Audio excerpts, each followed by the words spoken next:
नमस्कार मित्रों, दोस्तों, साथियों और आदरणीय गुरुजनों। रामायण के विषय में हम सभी जानते हैं।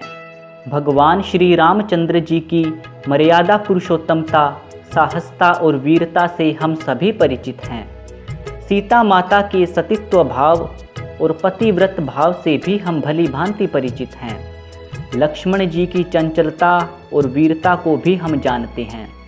हनुमान जी की साहसता, वीरता और पराक्रमता को भी हम जानते हैं। भरत जी के भ्रातृभाव को भी हम भली भांति जानते हैं। परंतु दोस्तों, रामायण में एक ऐसा पात्र भी है जिस पर कभी किसी की विशेष दृष्टि नहीं गई। जी हाँ दोस्तों, हम बात कर रहे हैं लक्ष्मण जी की धर्मपत्नी माता उर्मिला जी के विषय में। उर्मिला जी ने जब ये सुना कि लक्ष्मण जी श्री राम जी के साथ 14 वर्ष वनवास में जा रहे हैं, तो वे बहुत ही दुखी हुई, बहुत ही व्याकुल हुई। उनका हृदय व्याकुलता से फटने लगा, विदीर्ण होने लगा। उस समय की उनकी क्या स्थिति थी, ये एक कविता के माध्यम से आपके सामने प्रस्तुत है, तो ध्यान से सुनिएगा। सुना जब उर्मी ने वनवास का, एक क्षण में वो थर्रा गई। सुना जब उर्मी ने वनवास का, एक क्षण में वो थर्रा गई। आंखें एक पल में भर आई, खिसक जैसे धरा गई। हुआ वज्रपात ऐसा कि मानो स्वर कंपन से सुबक गई। अवरुद्ध कंठ और विकल तन, अचेतन हो वो गिर पड़ी। उस पतिव्रता की आन का, उस पतिव्रता की आन का क्यों होता सम्मान नहीं।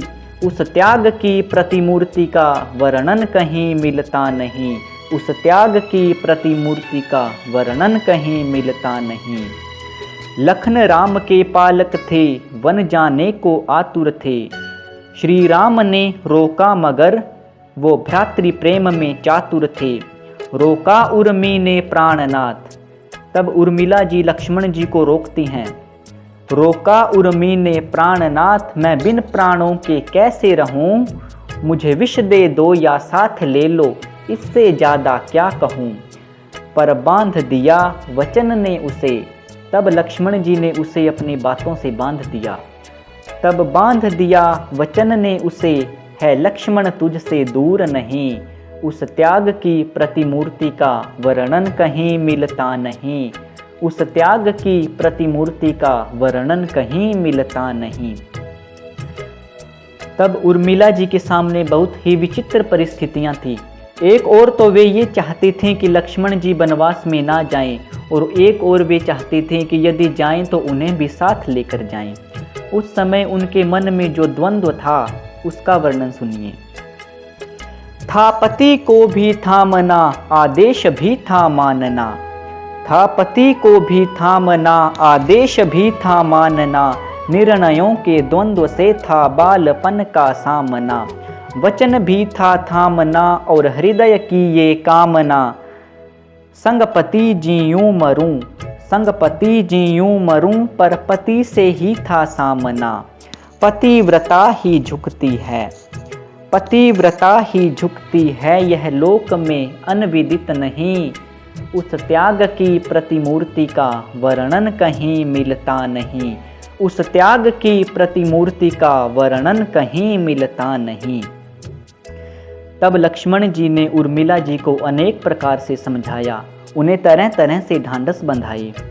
तब अंत में उर्मिला जी ने पति के वचनों को शिरोधार्य रखकर उनके इस आदेश को मान लिया कि वे वनवास में नहीं जाएंगी, राजमहल में ही रहेंगी, 14 वर्ष तक माताओं की सेवा करेंगी और उनके लौटने का इंतजार करेंगी।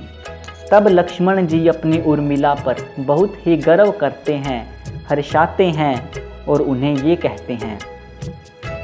वनगमन में अश्रुधारा उर्मिले न किंचित हो। वनगमन में अश्रुधारा उर्मिले न किंचित हो। प्राणदायिनी शुद्ध छवि वह हृदय पटल पर अंकित हो। प्राणनाथ को हृदय में रखकर कुछ संतोष कर लिया। तब उर्मिला जी ने लक्ष्मण जी की बातों को मान लिया। प्राणनाथ को हृदय में रखकर कुछ संतोष कर लिया। उर्मिला ने नाम सार्थक कर दिया। उस क्षत्राणी सा महान त्याग, उस क्षत्राणी सा महान त्याग कहीं और देखा सुना नहीं। उस त्याग की प्रतिमूर्ति का वर्णन कहीं मिलता नहीं। उस त्याग की प्रतिमूर्ति का वर्णन कहीं मिलता नहीं। धन्यवाद दोस्तों। जय श्री राम।